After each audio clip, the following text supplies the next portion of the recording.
Ride the signal through the unknown. This is the cryptic current. The ice didn't just crack. It screamed.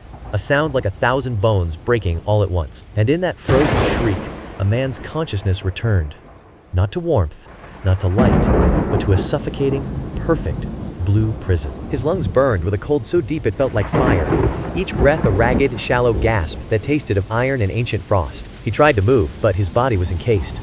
Not just trapped, but fused with the glacier itself. Flesh and ice becoming one. Then came the whispers. Not from outside, but from within the ice itself. Voices that felt like cold fingers tracing his spine. They spoke of a place between life and death. A frozen limbo where time had stopped, but consciousness remained eternally aware. And as the whispers grew clearer, he realized the most horrifying truth. He wasn't alone in this blue hell. Something was moving in the ice with him. Something that remembered what it was to be alive, and was hungry to feel it again. Your clock is your own heartbeat, and you have exactly 90 days before the light goes out forever. A sudden, sharp scent of ozone and ancient stone hangs in the frigid air, thick enough to taste. Then, a glimpse. A breathtaking, sapphire blue ice cave, its walls shimmering with trapped, frozen time. From the deepest shadow, a skeletal hand emerges, fingers curled as if grasping for a warmth long lost. A warped, desperate S.O.S. etched into glacial ice. This is no fiction. This is the tale of Eli Dawson. The glacier didn't just entomb his body, it began to rewrite his very mind. October's crisp air offered a fleeting window for elite mountaineer Eli Dawson and his companions, Mark and Chloe, to attempt a late-season traverse across Alaska's Harding icefield. The immense, frozen landscape stretched endlessly beneath them, a world of pristine white and deep blue shadows. It was a final, ambitious push into the heart of the wilderness before winter sealed the mountains away. For them, the silence of the high peaks was not emptiness, but the pure, thrilling promise of the untamed. They were pioneers, documentarians. Eli, 34, from Boulder, Colorado, was the optimist, always seeing the path forward. His camera was his second eye, capturing every detail through its lens. The air carried the scent of damp earth and something metallic, like old coins left in rain. Every footfall echoed with a wet squelch, as if the ground itself resisted their passage. Eli's laughter echoed briefly before the valley swallowed it whole. Chloe passed him a granola bar, their movements efficient and practiced. Mark consulted a laminated map, the plastic crinkling in the thin, frigid air. The mood remained focused, almost clinical, but their goal was a rarely accessed glacial valley, a place the maps marked but few had ever truly seen. Ahead, the pass narrowed into a jagged throat of ice and ancient stone. But the Arctic weather is a capricious deity. A storm they'd misjudged arrived not with fury, but with a dense, unnatural fog that devoured sound and horizon. The air grew damp and heavy, carrying a faint, metallic tang that clung to the back of the throat. Their POV footage dissolved into a disorienting, soundless whiteout. Muffled voices echoed through the fog, urgent and strained. Stay close. Rope line! Disoriented, they pressed forward, the damp cold seeping through their layers. Then it came, the sound no mountaineer ever wants to hear. Not a roar, but something far more unsettling. A low, grinding rumble vibrated up through their boots, followed by the sharp scent of crushed stone and ozone. A subterranean groan echoed from the depths, followed by a sharp crack that split the frozen silence. The sound of a million chandeliers shattering filled the air as the ground vanished beneath Eli's feet. He plunged not into a mere crevasse, but into a hidden void within the glacier's heart. The air grew heavy with the scent of ancient ice and ozone as he tumbled into the moulin's gaping maw. A vertical shaft carved by meltwater plunged him 60 feet into absolute darkness. The impact came with a sickening crunch of bone against stone, followed by a choked grunt of agony. Cold, damp air filled his lungs, carrying the metallic scent of ice and the faint, earthy odor of deep stone. Silence descended, broken only by the distant, rhythmic dripping of meltwater and the ragged sound of his own breathing. Then, silence, broken only by the faint, echoing drip of water. When his senses returned, Eli wasn't in a tight crevasse. The chamber was breathtakingly beautiful, yet a primal dread took hold. The air grew heavy with the scent of ozone and ancient, frozen earth. He stood within a vaulted chamber, its ice compressed over millennia into an airless, crystalline tomb. His headlamp scattered through the dense, ancient ice, fracturing into a million sapphire sparks that danced in the frigid air. The cold seeped through his layers, a penetrating stillness that seemed to absorb all sound. He called this place the Blue Room, a name that felt both beautiful and deeply ominous. Eli stood before the ancient tomb, the biting cold seeping through his gear. His camera flickered to life, revealing his face smeared with snow, eyes wide with a primal dread. He tried to radio for help, but the only response was a thick, unnatural static that swallowed his words. Eli forced calm into his voice, whispering into the lens. Day 1. The air is frigid, thick with the scent of ancient stone and something metallic. My leg is shattered from the fall, a white-hot agony anchoring me to this frozen tomb. Distant water drips with a maddening rhythm, each drop echoing off the glistening walls. This isn't a cave, it's a maw, and I am already swallowed. Mark, Chloe, if you get this message, I am here. I'm in the blue. His supplies are meager. A half-melted water bottle, 2 energy bars, and a first aid kit. His only tool is the camera in his hand. His only enemy is the relentless passage of time. The air is thick with the smell of ozone and old rust, and from the darkness beyond, a faint, wet scratching begins. The blue room itself. Eli kept a diary, and on the 7th day he wrote this: "The silence here, it's not an absence, it's a presence." The air grew thick with it, a tangible weight pressing in from all sides. The pressure builds in your ears until you hear the rhythmic thrum of your own blood. You begin conversing with the steady drip, giving it a name to make it familiar. Eli.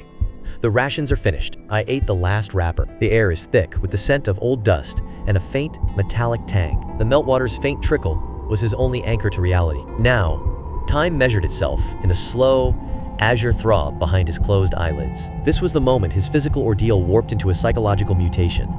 Sensory deprivation taken to its absolute extreme. His starved brain, desperate for any input, began to conjure its own terrifying reality from the void. In the blue ice, distorted shadows seemed to shift and writhe. Faint, impossible whispers threaded through the silence. Eli's voice, on day 32, was a hollow rasp. "I saw Chloe today. She was in the wall, smiling. She offered me soup." He spoke with her for what felt like an eternity, while the Eli he once knew seethed with rage. The Eli within the blue room, however, felt only a hollow gratitude for the company. His grip on reality began to slip, the anchor of self dissolving in the damp, metallic air. In his notes, he documented a second personality, the Blue Man, a colder, resigned version who accepted their grim fate. Eli would argue with him for hours on camera, their voices echoing in the frozen void. The climax came on day 67, as Eli's gaunt features filled the frame. His voice carried a strange calm that felt heavier than the Arctic air. Then he spoke words that would haunt every viewer.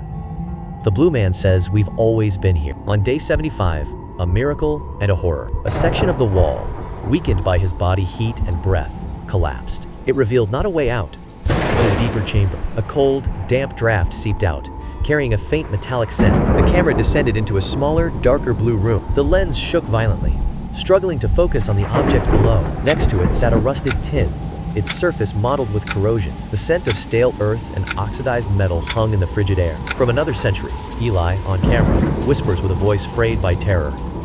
"I'm not the first guest." The narrator's voice, low and measured, continues. The discovery of a long-dead explorer, preserved in his own blue room, shattered Eli. It was a preview of his own future, a definitive answer.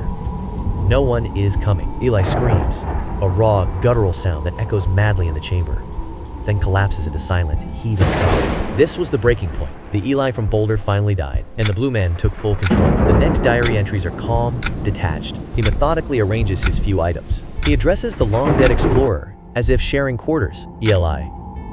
"We've made our choice. When the light finally gutters out, we won't hesitate. The ice is honed to a cruel edge. It will be mercifully swift." Day 90. The headlamp battery sputters a final, dying flicker, plunging Eli, or what he has become, the Blue Man, into absolute blackness. In the sudden void, a promise made in desperation now demands to be kept. The frigid air, thick with the metallic scent of old ice, is broken only by the sharp, deliberate rasp of his movement. His hand closes around a jagged spur of ice, its cold biting through his glove. A university team scanning the glacier for climate data had detected an unusual air pocket. Their thermal drone, probing a meltwater vent, had caught a faint signature. It was not the signature of a body, but of a heat differential. A blinding light erupted from above. Not the sun, a rescue team's lamp, piercing through a newly drilled borehole. The camera captures Eli, not celebrating but shielding his eyes, his face a mask of confusion and terror. He was pulled back into a world he had mourned and buried. News footage shows Eli on a stretcher, wrapped in a thermal blanket, being lifted into a helicopter. His eyes, wide and vacant,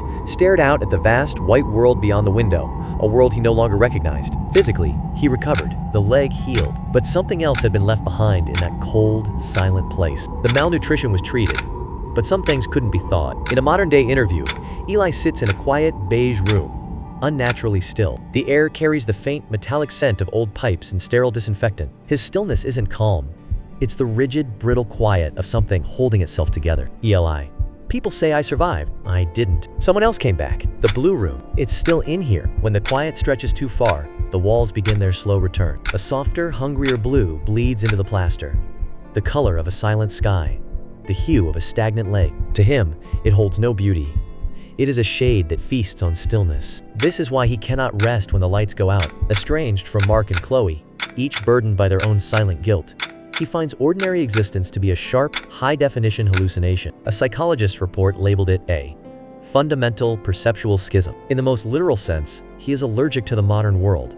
Its electric hum and chemical scents are a physical poison. Our final shot returns to the breathtaking, serene beauty of the silent blue ice cave. The narrator's voice drops to a spectral whisper. We're left with a question so unsettling it should steal your sleep tonight. When rescuers pulled Eli Dawson from that pit, did they truly save a man? Or did they tear a soul finally at peace from its grave, forcing a hollow echo to walk in his skin? The final words lingered on the screen, stark and unblinking. A metallic scent, like cold iron, seemed to seep from the very screen. The image held for a breath, a silent question hanging in the void. Then, with a final, deliberate sigh, the frame dissolved into absolute darkness.